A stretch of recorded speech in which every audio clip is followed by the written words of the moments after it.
Au nom du Père, du Fils et du Saint-Esprit. Amen.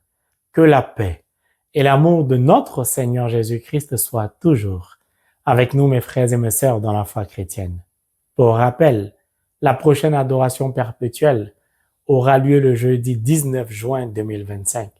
Si vous êtes intéressé, merci de choisir une heure afin que nous puissions la réserver. J'invite tous les membres de la famille Cœur Sacré de Jésus à choisir une heure, s'il vous plaît. Merci de votre bonne compréhension et que d'avance, Dieu nous bénisse tous au nom de Jésus. Nous poursuivons le partage de la parole de Dieu au travers du livre de Josué, chapitre 4, du verset 19 à 20, qui dit, je cite, « Le peuple remonta du Jourdain le 10 du premier mois et il campa à Gilgal, à l'extrémité est de Jéricho. Quant à ces 12 pierres qu'ils avaient prises du Jourdain, Josué les fit dresser à Gilgal. » Dans l'enseignement précédent, nous avons pu nous apercevoir de ce que Josué avait dressé 12 pierres au milieu du Jourdain, symbole de l'Église à venir. L'Église qui, au travers de ces 12 pierres dressées au milieu du Jourdain, a dorénavant force et pouvoir sur les forces ténébreuses. Les portes de la mort ne peuvent plus et ne pourront plus jamais l'emporter sur l'Église. Cette Église dont le Christ est la tête et nous en sommes les membres de ce corps qu'est l'Église. Mon frère, ma sœur, cette Église qui accueille au travers du sacrement de la réconciliation nos péchés, cette Église qui est le chemin de la terre promise, de la vie éternelle. Il est important de garder cela en mémoire pour comprendre la suite de nos enseignements, particulièrement le partage du jour. Cette Église qui dorénavant a force et puissance pour agir même dans l'obscurité, sous les eaux, dans les cieux, sur la terre. Mon frère, ma sœur, rendons grâce à l'Éternel Dieu sans cesse pour ce qu'il est prévu, tout cela pour nous. Nous poursuivons. Le même Josué va dresser 12 pierres à Gilgal. Avant d'y arriver, remontons au verset 5. Josué leur dit, « Passez devant l'arche du Seigneur, votre Dieu, vers le milieu du Jourdain, et que chacun charge une pierre sur son épaule selon le nombre des tribus des fils d'Israël. » Nous savons très bien que l'Église est un lieu saint de par la présence glorieuse du Christ. Ces pierres qui jadis baignaient dans l'obscurité, de par la présence de Dieu au travers de l'arche de l'Alliance que les prêtres portaient, ces pierres-là vont recevoir la lumière de Dieu, la sanctification, de par la présence de l'Église. Ces pierres-là, devenues lumineuses, saintes, peuvent désormais servir à Dieu. Ces pierres-là vont à nouveau sortir de l'obscurité pour prendre forme dans le monde sur la terre afin d'apporter la lumière de Dieu. Pour cela, ces pierres ont besoin d'être transportées. Ces pierres ont besoin d'être portées. Ces pierres saintes ne peuvent en aucun cas être portées par des personnes qui ne sont pas saintes. C'est pourquoi Dieu a attendu que le peuple traverse d'abord le Jourdain, dépose ses péchés au fond, au milieu du Jourdain, que l'Église débarrasse les péchés des enfants de Dieu, les rendant ainsi saints, ces enfants de Dieu maintenant, baignant dans une sainteté absolue, peuvent porter, charger les pierres afin de les déposer à Gilgal, leur lieu de repos. C'est très intéressant. Pourquoi? Dieu est l'être suprême au monde. Il a un projet glorieux pour le salut de l'humanité, pour ces enfants que nous sommes. Il choisit Josué, un berger entre guillemets, pour conduire son peuple, pour construire l'arche de l'alliance. Maintenant, Dieu veut faire construire sur terre le symbole de la préfiguration de l'Église. Il a encore besoin de la participation de ses enfants. C'est pourquoi Dieu demande à chaque homme de chaque tribu de charger sur son épaule une pierre.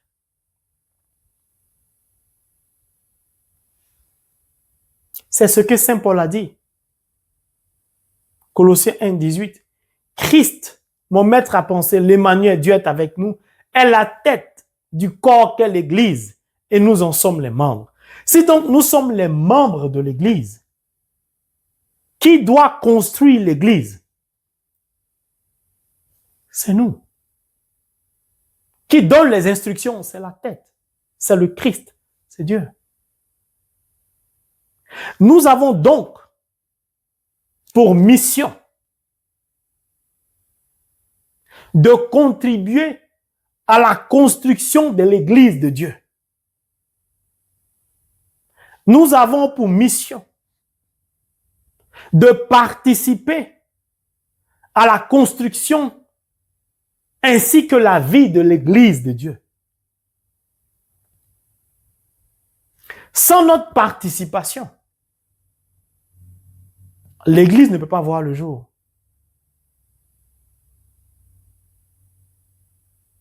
Dieu nous donne de comprendre, depuis l'Ancien Testament, que chaque Église physique, visible, est la résultante de la participation des enfants de Dieu.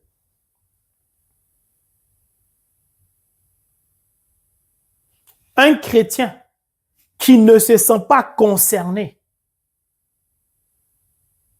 qui n'a pas envie de participer à la construction de la maison de Dieu, qui n'a pas envie de participer à la vie de la maison de Dieu, n'en est pas digne. Charger une pierre, la porter, c'est une forme d'offrande.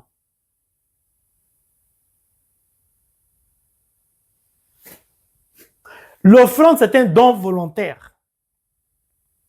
Ce don volontaire est suscité dans le cœur par Dieu.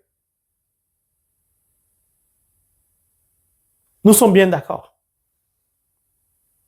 Or, ce que je donne ne vient pas de moi, vient de Dieu. C'est parce que Dieu m'a béni que je donne. Donc, en réalité, Dieu a tout prévu.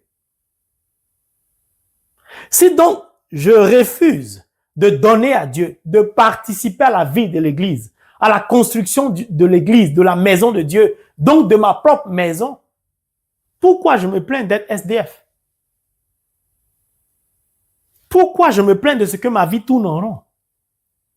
Pourquoi je me plains de ce que Dieu est sourd à mes prières?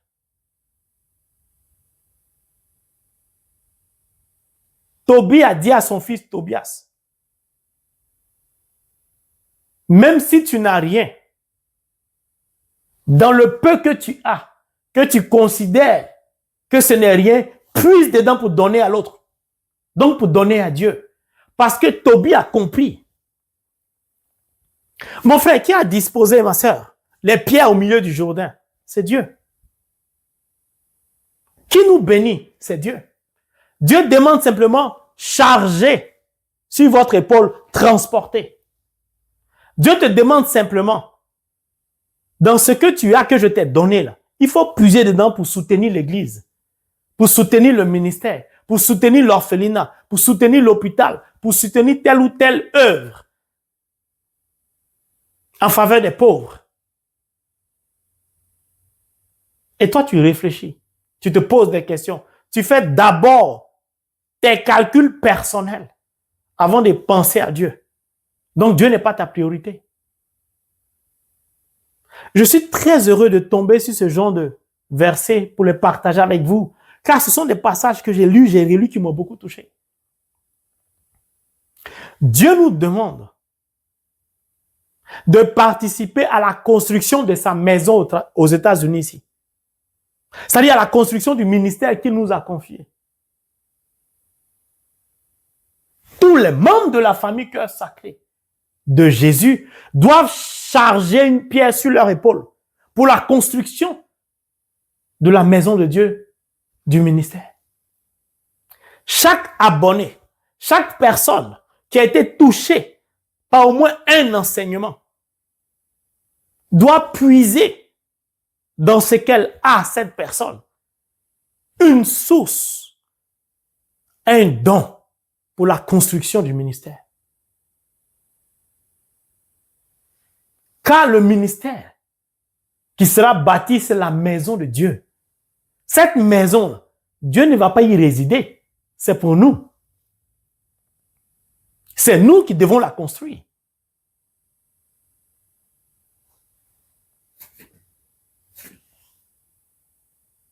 Je vais reprendre encore. Verset 5. Josué leur dit, c'est à la demande de Jésus, passez devant l'arche du Seigneur votre Dieu vers le milieu du Jourdain et que chacun charge une pierre sur son épaule selon le nombre des tribus. Que chaque homme qui représente chaque tribu charge une pierre. Mon frère, ma sœur, je voudrais te poser une question. Est-ce que tu es prêt à charger une pierre pour la construction de la maison de Dieu aux États-Unis? Est-ce que tu es prêt, mon frère, ma sœur, à participer à la construction de la maison de Dieu? Est-ce que tu entends cet appel de Dieu au travers de son serviteur que je suis, qui t'invite à contribuer à la construction de sa maison aux États-Unis? La réponse t'incombe. Le peuple a donc chargé les 12 pierres. J'ai déjà parlé des 12 pierres dans l'enseignement précédent. Jusqu'à Gilgal. Puis le même Josué a dressé les 12 pierres, nous dit le verset du jour. Que signifie Gilgal? Parce qu'au milieu du Jourdain, j'ai parlé d'un endroit obscur. Dans l'enseignement précédent, j'ai tout expliqué. Maintenant que Josué a dressé les 12 pierres sur terre à Gilgal, quel est le sens de cela? Quel est le message que le Seigneur désire nous communiquer en ce jour?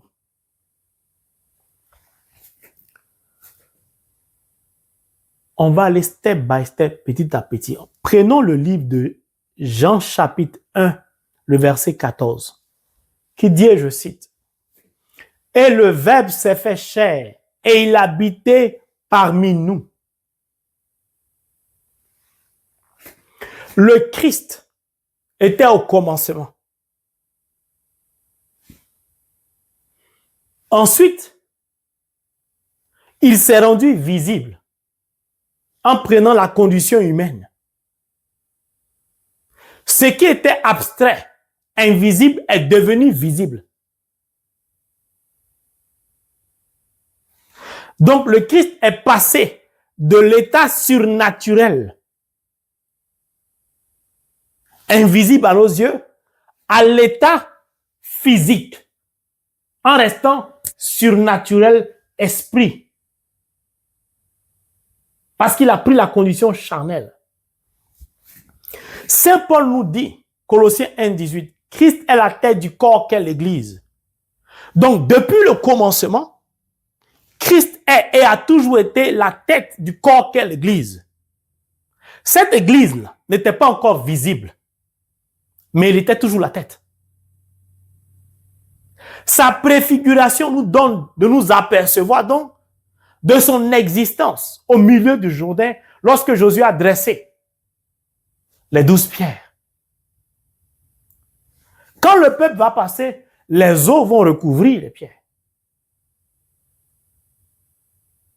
Or, si c'est la préfiguration de l'Église, cette Église qui a pouvoir maintenant sous les eaux doit avoir aussi un pouvoir sur la terre. Pour cela, il faut qu'elle prenne forme sur la terre.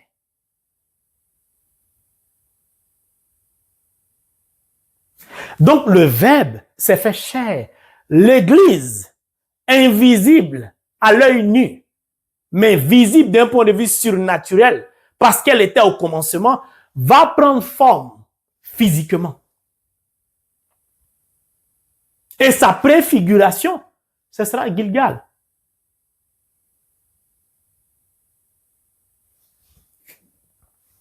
Cette église que Josué va dresser au travers des 12 pierres se doit et est foncièrement une église sainte, pure. Ceux qui participent à la vie de cette église sont saints, purs et marchent, vivent conformément à la parole de Dieu, c'est-à-dire à la volonté de Dieu. Cette église, dont Christ est la tête, a toujours un chef. En l'occurrence là, c'était Josué.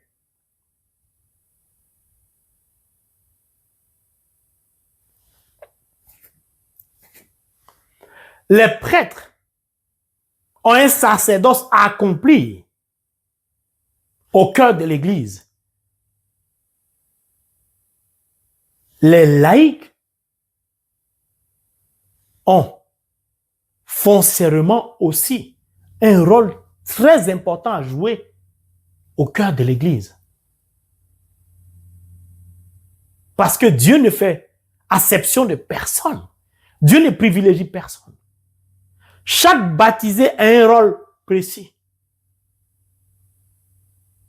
déterminé et déterminant, pour que la volonté de Dieu s'accomplisse toujours. On ne peut donc pas tout le temps jeter la faute sur nos prêtres. Seulement,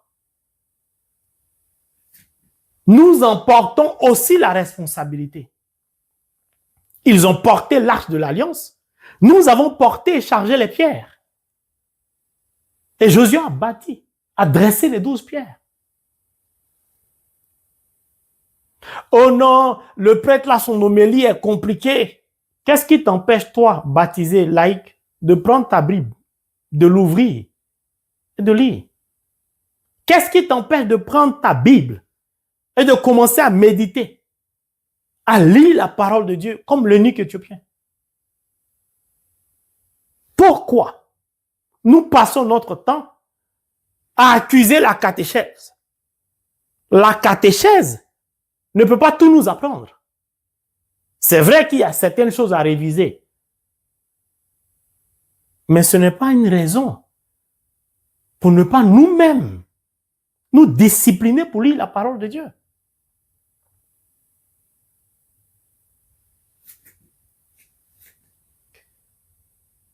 Quel est le symbole ou quelle est la signification de Gilgal qui va nous donner de comprendre la puissance, le rôle, ce que l'Église est pour nous.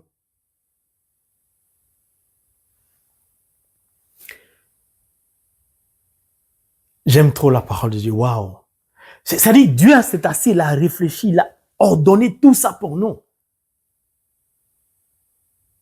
Gilgal signifie cercle de pierre. Cercle de pierre. Mais on va y aller petit à petit. Gilgal est un endroit, un lieu, au regard du livre des rois, à cet endroit-là, à ce lieu précis, que Saül a été consacré roi par Samuel. Lorsque Josué dresse les 12 pierres, lorsque l'Église prend forme physiquement à Gilgal, cela nous indique que c'est dans l'Église, au cœur de l'Église, que des rois seront consacrés. Pourquoi? Parce que celui qui est la tête de l'Église est lui-même roi, le Christ. Comme il est roi, il a donc pouvoir pour consacrer les membres ou certains membres de l'Église. Par exemple, les prêtres.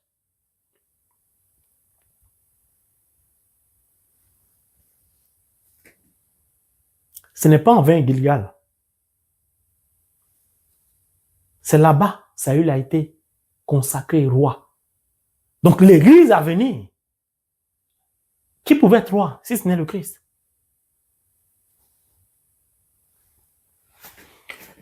Quand les prêtres doivent ou suivent et vivent la cérémonie pour être ordonnés, ils se couchent à plat ventre sur le sol. Et le bishop, l'évêque, les consacre. Quand ils sont couchés, c'est un mystère du surnaturel qui s'opère là. Ça veut dire quoi? L'église dans laquelle ils sont couchés est un lieu saint. Ces prêtres qui vont être ordonnés dans les minutes qui vont suivre se doivent à ce moment précis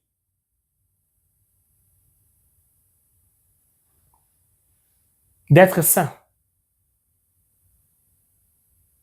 Ils doivent avoir conscience de cela.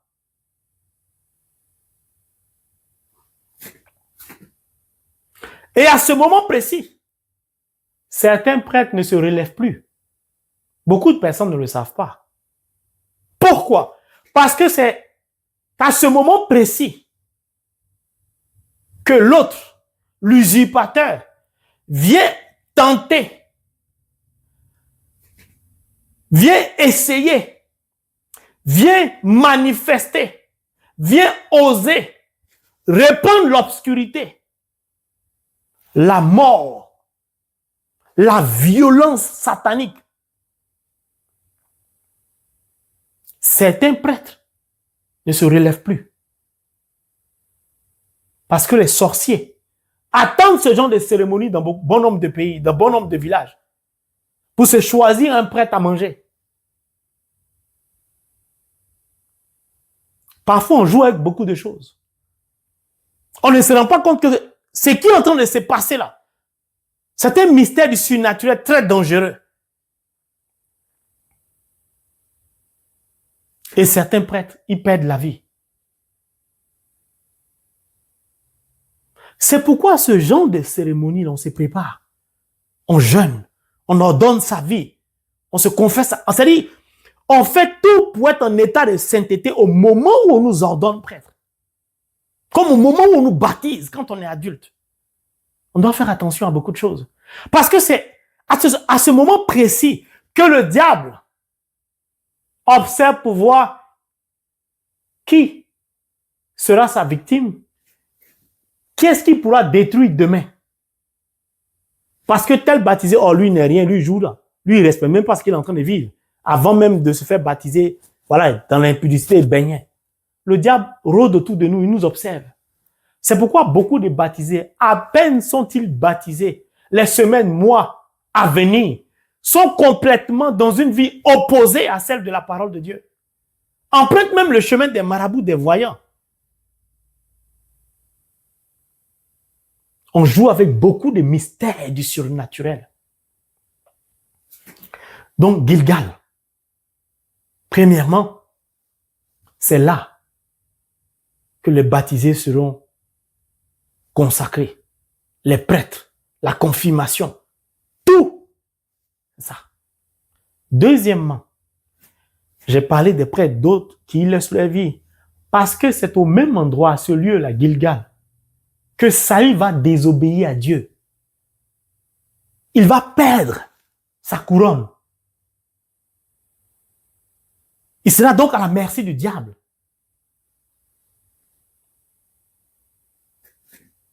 Avec Dieu, il n'y a pas de hasard. Donc, les baptisés là, que nous sommes, les prêtres que nous voyons, beaucoup ont perdu. Beaucoup ont terni. Beaucoup ont obscurci leur onction, le jour de la consécration, de par leur mode de vie lugubre, obscur. Ces prêtres qui baignent dans le péché constamment. Certains n'ont jamais expérimenté le Christ. Saül a perdu là. Donc l'Église est la source de ta bénédiction. Mais pas ton comportement obscur. Tu peux transformer l'Église en une source de malédiction pour toi-même. Dieu n'y a rien à voir. Mais c'est à Gilgal aussi que Samuel a jugé le peuple d'Israël. Ça veut dire quoi? L'Église seule a le pouvoir de juger. C'est-à-dire Dieu seul. La tête de l'Église, seul Christ a le pouvoir de juger. Et non les humains.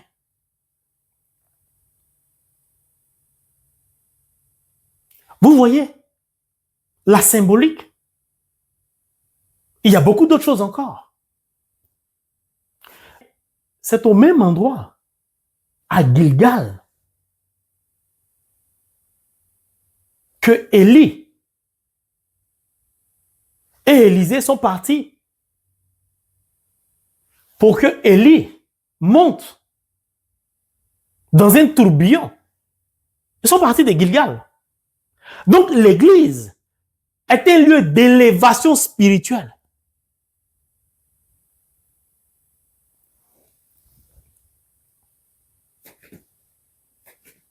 C'était la préfiguration de l'ascension de Jésus. À Gilgal, il y a eu beaucoup d'événements. Beaucoup d'événements. Alors, revenons au verset de Jean 1, verset 14. Vous allez voir que tout s'imbrique. Et le Verbe s'est fait chair, il habitait parmi nous. J'ai déjà expliqué.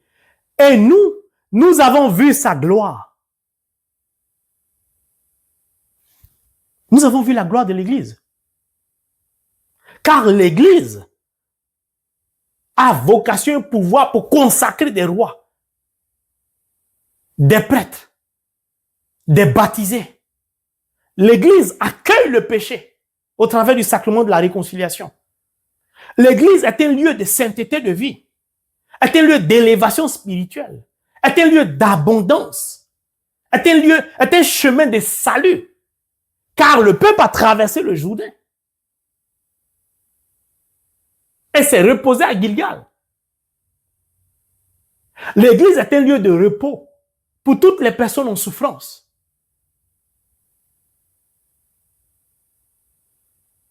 L'Église nous prépare à entrer dans la vie éternelle. Saint Jean dit, et nous avons vu sa gloire. Cette gloire que Fils unique. Cette gloire que Fils unique. Donc l'Église est unique. C'est très important de suivre ce que je suis en train de dire. Parce que tous les versets de l'Ancien Testament au Nouveau s'imbriquent. La gloire de Dieu est manifestée au cœur de l'Église. J'ai expliqué. Cette gloire que Fils unique. Donc l'Église se doit d'être unique, une et indivisible. Et vous allez comprendre la profondeur surnaturelle de Fils unique tout à l'heure. Fils unique plein de grâce et de vérité. Donc l'Église est pleine de grâce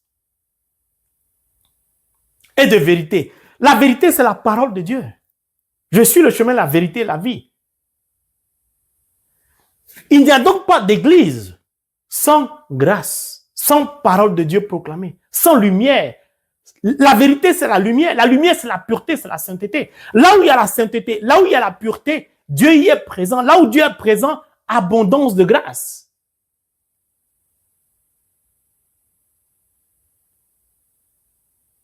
Vous voyez? Qui permet tout cela? Jésus-Christ, Fils unique.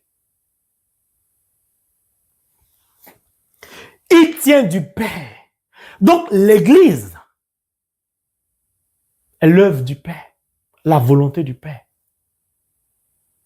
La maison que Dieu nous demande de bâtir aux États-Unis, la maison qui va sortir des terres, le ministère, c'est la volonté du Père. Ça vient du Père. Parce que Jésus-Christ est présent dans l'œuvre du Père, les murs sortiront des terres. Mais c'est nous qui devons charger les pierres. Ce que je viens de dire, vous voyez, non? Mais comment faire pour vivre tant de grâce, tant de vérité? Prenons le livre de Lévitique. Lévitique 24, versets 5 à 8, je vais lire.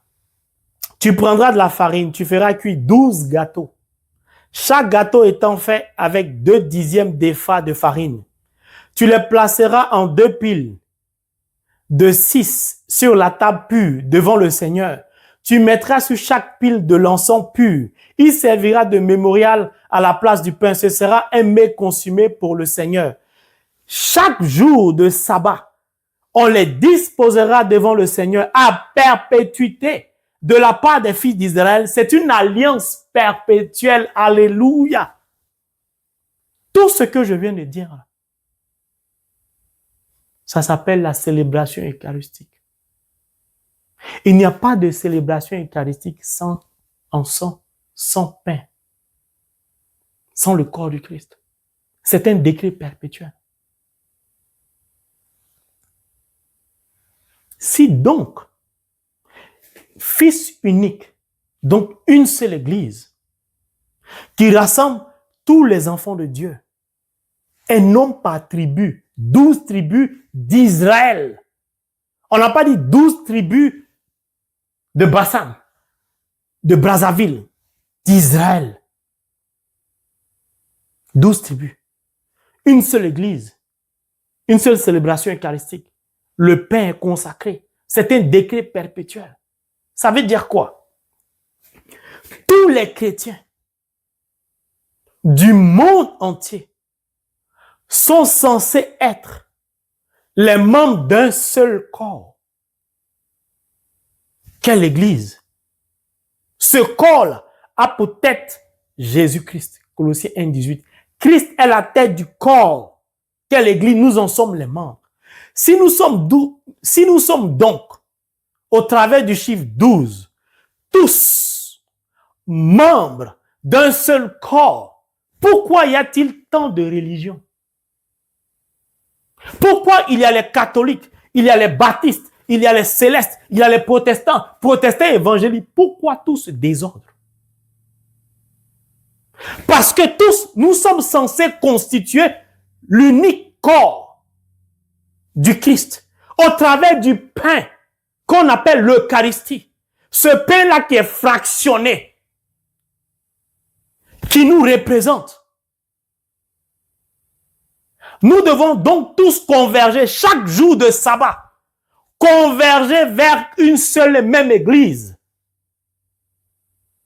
Je parle là d'un point de vue spirituel. On ne va pas construire une seule église, non. C'est-à-dire, il ne devait qu'avoir qu'une seule même religion. Chaque dimanche, les chrétiens du monde entier devaient accourir dans une seule et même église, donc au travers d'une seule et même religion, pour constituer à nouveau le corps du Christ, symbole de l'église unique, au travers de laquelle grâce, vérité, vie, gloire, lumière, sainteté, tout ça nous est donné.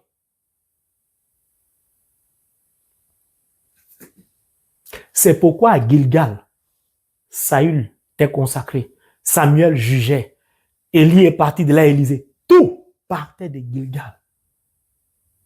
Parce qu'ils constituaient tous un seul et même corps. Quand nous regardons une église, est-ce que nous comprenons la profondeur surnaturelle de ce symbole qu'est l'église que nous voyons? Est-ce que nous vivons réellement en tant que chrétiens conformément à la parole de Dieu? Ce n'est pas une question de cardinal, de bishop, non. C'est une question de parole de Dieu. Elle est vérité. Et la vérité fait mal. Nous poursuivons. C'était Lévitique. Allons-y dans 1 Corinthiens 10. Prenons à partir du verset 16. Et nous allons nous arrêter au verset 17. La coupe de bénédiction que nous bénissons, n'est-elle pas la communion au sang de Christ? Le pain que nous rompons, n'est-il pas la communion au corps du Christ? Puisqu'il y a un seul pain, je vais parler de fils unique, puisqu'il y a un seul pain, un seul fils unique, nous qui sommes plusieurs, nous formons un seul corps. Car nous participons tous à un même pain. C'est pas moi qui le dis. C'est Saint Paul, c'est la parole de Dieu. Il y a un seul pain. Nous sommes plusieurs. Mais nous qui sommes plusieurs, c'est nous qui formons le seul pain. Fractionné, nous devons chaque jour de sabbat constituer, reconstituer le corps du Christ en nous imbriquant les uns les autres. Est-ce que c'est le cas? Est-ce que c'est le cas? Non. Et pourtant, Dieu dit que c'est un décret perpétuel. Les 12 pierres que Josué a dressées, ces pierres-là s'imbriquaient, étaient collées. Si nous sommes le corps du Christ, membre du corps du Christ qu'est l'Église, nous sommes censés être collés, donc unis. Sans cela, Dieu est glorifié. Sans cela, le Christ est honoré. Vous voyez comment la parole de Dieu est belle. Conclusion. Franche Marie de Dieu, j'ai connaissance de tout cela. Est-ce que je peux rentrer dans une église avec tant de difficultés et en sortir ou en ressortir avec les mêmes difficultés? Normalement, non. Pourquoi? Parce que l'église est un lieu saint. Les prêtres qui exercent leur sacerdoce sont censés être des saints. Le baptisé qui entre est censé vivre dans la sainteté. Quand donc le baptisé entre dans une église, il est dans un lieu saint. Au travers de ce lieu saint, qu'est l'église, c'est-à-dire la maison de Dieu, il est censé être en adéquation avec le prêtre. Il est censé se décharger sur Jésus au tabernacle ou au Saint-Sacrement. Il est censé se nourrir de la parole de Dieu au travers de la bouche du prêtre. C'est pourquoi je parlais d'adéquation. Le prêtre, là, pendant l'homélie, le baptisé écoute. Il écoute la parole, il accueille, il la reçoit. Et il laisse la parole travailler en lui. Il en ressort totalement transformé. Ce qui causait un problème, un bagage qui l'empêchait d'avancer, il a déchargé cela. Quand je sors de l'église le dimanche, je suis censé être léger de toute forme de difficulté ou d'oppression.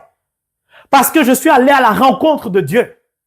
Je suis allé rencontrer le sauveur de l'humanité, le Christ. Je ne peux pas rencontrer le Christ. Je ne peux pas communier, mendiquer l'Eucharistie et ne pas être en communion spirituelle avec Jésus-Christ. Je ne peux pas écouter la parole, l'accueillir et ne pas être en communion avec le Christ. Et retourner avec mes mêmes difficultés, ce n'est pas possible. Ce n'est pas possible. Cela est possible si et seulement si, lorsque je sors de l'église, après avoir écouté la parole de Dieu, après avoir communié, je retourne dans ma vie précédente, la même. La parole de Dieu ne m'a pas impacté. Le lieu où je me trouvais, ce lieu saint ne m'a pas impacté. Le Christ qui était présent ne m'a pas impacté. L'Eucharistie ne m'a pas impacté. Je m'en fous de ce que je suis allé vivre. C'est une corvée, c'est une tradition, c'est une habitude. Le sens spirituel, je n'en ai que. De ce fait, ma vie va tourner en rond. Ma vie va tourner en rond. Beaucoup de règles de notre propre religion catholique sont travesties. Un coup, certaines personnes qui vivent en concubinage peuvent communier. Un autre coup, sur une autre paroisse, un couple qui vit en concubinage ne peut pas communier. Un coup, telle personne peut avoir accès à ça. Un autre coup, une autre personne ne peut pas avoir accès à ça. La même religion, les mêmes règles, mais chacun y va en fonction de ce que le prêtre dit. Mais le païen qui a envie de se convertir, il s'appuie sur quoi? Soyons sérieux. Moi, je dirais toujours la vérité. Soit la règle elle est valable ou elle n'est pas valable. Chaque règle a une exception. Mais au moins, il faut qu'il y ait une règle de base. Si je vis en concubinage, que je peux communier, pourquoi donc on ne peut pas baptiser quelqu'un qui vit en concubinage? Quel est le sens parfois de certaines choses? Mon frère, ma soeur, la parole de Dieu, elle est claire. Chrétien que je suis, la paroisse que je fréquente est la maison de Dieu. Je dois y trouver mon repos, ma paix.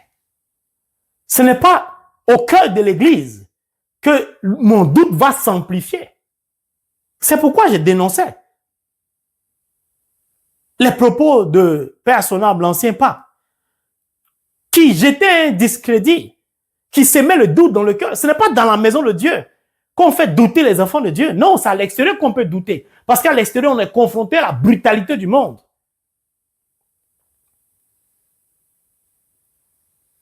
Mon frère, ma soeur, c'est cet enseignement que j'ai voulu partager. Jésus nous attend dans sa maison. Quand nous nous approchons de l'église pour entrer dans un lieu saint, nous devons nous souvenir que c'est un lieu saint. Que Christ est présent. Si c'est un lieu saint, que Christ est présent, comment tu t'habilles pour entrer à l'église? Comment tu te comportes quand tu es en présence de Dieu? Qu'est-ce que tu fais avec ton téléphone pendant la messe? Quelles sont ces tenues vestimentaires? Quels sont ces cheveux multicolores? Parfois même certaines personnes portent des casquettes et vont communier avec. Et le prêtre ne dit rien. Souvent même certaines personnes ont des chapeaux de western, des chapeaux de Maria, certaines femmes, des chapeaux. Et ça avance comme ça pour aller communier avec tout cet apparat sur la tête. Est-ce que nous... Vous savez, ça fait très mal. Quand vous comprenez la parole de Dieu et vous mesurez le temps que Dieu a pris pour concevoir tout cela, pour que nous soyons heureux, pour que l'humanité soit sauvée, et que nous, les baptisés, qui sommes censés refléter et porter la volonté de Dieu, nous crachons parfois, nous méprisons parfois, nous piétinons parfois sur ces choses saintes. Comment les païens vont se convertir? Comment les gens vont rentrer à l'église et puis être exaucés? Avec 20 ans, tu vas écouter la même parole qui sort, rien ne change dans ta vie. Parce qu'il n'y a personne pour t'éclairer. Donc, tu penses que ce que tu fais est bon. Parce que certaines personnes ne jouent pas leur rôle. On veut avoir les postes. C'est-à-dire qu'on envoie les choses du monde dans l'église. On cherche maintenant un rang social dans l'église. Je vais être ministre de l'Eucharistie, président de ceci, ministre de ceci. Tout cela, ce n'est pas mauvais. De manière générale, c'est biblique. Mais est-ce que nous reflétons? D'abord, est-ce que nous comprenons le sens de ça? Est-ce que nous comprenons le sens?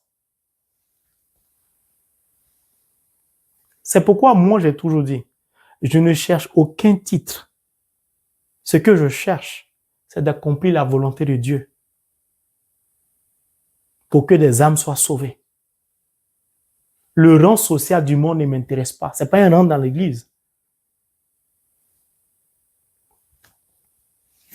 Que Dieu nous donne rempli de son Esprit Saint.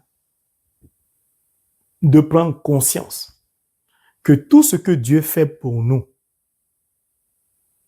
il le fait avec amour, en nous indiquant un chemin à suivre, en nous donnant des instructions pour notre propre salut. Que l'Esprit de Dieu nous donne de méditer d'abord, afin de comprendre, puis de le mettre en pratique, avec un cœur plein d'amour, pour notre salut.